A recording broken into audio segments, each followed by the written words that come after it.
మంత్రి గారు, కాళేశ్వరం వల్ల 1,00,000 ఎకరాలు మాత్రమే సాగులోకి వచ్చింది అని మీరు చెప్తున్నారు. కేసీఆర్ కానీ ఆ గవర్నమెంట్ కానీ 30-40 లక్షల ఎకరాలు వచ్చింది. అలా రాకపోతే 3.5 కోట్ల మెట్రిక్ టన్నుల ధాన్యం ఎక్కడి నుంచి వచ్చిందన్నారు. అసలు ఇది కూడా కన్ఫ్యూజ్గా ఉంది మీరు చెప్తున్నట్టుగా కాళేశ్వరం గురించి. అసలు తెలంగాణ రాకముందు ఎంత ధాన్యం ఉత్పత్తి అయ్యేది, తెలంగాణ వచ్చిన తర్వాత ఎంత పెరిగింది, కాళేశ్వరం వల్ల పెరిగింది ఎంత, కాళేశ్వరం వల్ల సాగైంది ఎంత, వాస్తవ లెక్కలు ఏమన్నా ఉన్నాయి? ఒకటి మీకు ఈ కాళేశ్వరం విషయంలో వాళ్ళు చాలా ప్రొపగండా చేసుకున్నారు. అంటే కాళేశ్వరం నీళ్ళ వల్ల ఆయకట్టు పెరిగిందనో లేకపోతే ఈ ధాన్యం ఉత్పత్తి పెరిగిందనో. నేను కొన్ని ఫిగర్స్ నిన్న ఒక ప్రజెంటేషన్లో ఇచ్చిన మేము ముందు చెప్తున్నా. అంటే టోటల్ వాటర్ మేడిగడ్డ నుంచి గత 5 ఏళ్లలో, అంటే వాళ్ళు ప్రారంభం చేసినప్పటి సంధి total water pumped was 163 TMC.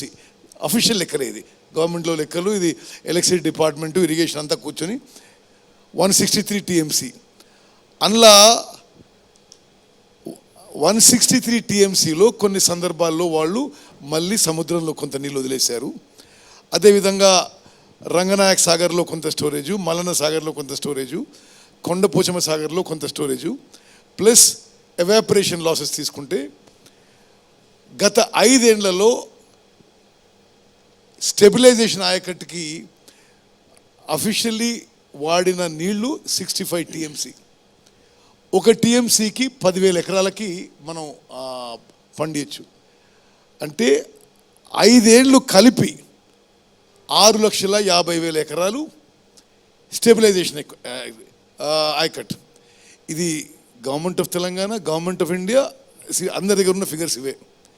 అంటే పర్ ఇయర్ ఈయన మాటికి 30 లక్షల ఎకరాలు 40 లక్షల ఎకరాలు అబద్ధాలు చెప్తుంటాడు.